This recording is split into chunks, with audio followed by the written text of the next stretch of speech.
Étape 1. Choisir sa victime. Introduction.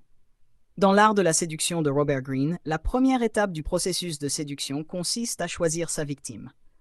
Cette étape fondamentale pose les bases de toute la stratégie de séduction, car elle détermine la manière dont les étapes suivantes seront mises en œuvre.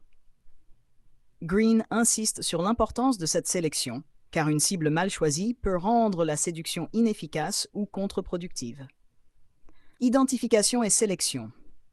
La sélection de la victime repose sur plusieurs critères. Greene suggère de rechercher une personne vulnérable qui présente des signes de solitude, de manque d'affection ou de fragilité émotionnelle. Cette vulnérabilité peut être exploitée pour établir un lien plus fort et plus rapide. 1. Observation des comportements et des signaux.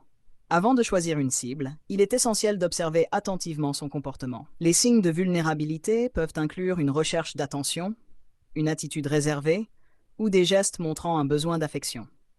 Ces signaux indiquent une ouverture à l'influence extérieure et une disposition à être séduite. Analyse des besoins émotionnels. Chaque individu a des besoins émotionnels spécifiques. Comprendre ces besoins permet de personnaliser l'approche de séduction.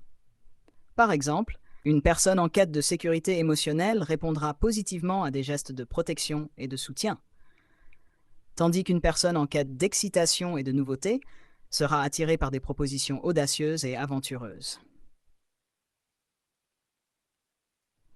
Stratégie de sélection. Greene propose plusieurs stratégies pour choisir efficacement sa victime. 1. Cibler les personnes isolées. Les individus isolés, qu'ils soient physiquement seuls ou émotionnellement distants, sont souvent plus réceptifs à la séduction. Ils cherchent une connexion et sont plus susceptibles de répondre positivement aux avances. 2. Exploiter les relations existantes. Parfois, il peut être utile de se tourner vers des relations préexistantes où un certain niveau de confiance est déjà établi. Cela peut faciliter la mise en place des premières étapes de la séduction. 3. Repérer les signes de fragilité. Les personnes qui traversent des périodes de transition ou de crise, comme un divorce, un deuil ou un changement de carrière, sont souvent plus vulnérables et ouvertes à l'influence extérieure. Exemples historiques et littéraires. Greene utilise des exemples historiques et littéraires pour illustrer cette étape. Par exemple, il cite Cléopâtre, qui a su choisir des partenaires puissants, mais émotionnellement vulnérables, comme Jules César et Marc-Antoine. Leur besoin de validation et de soutien émotionnel les a rendus réceptifs à son charme et à ses manipulations. Conclusion. Choisir sa victime est une étape cruciale dans le processus de séduction tel que décrit par Robert Greene.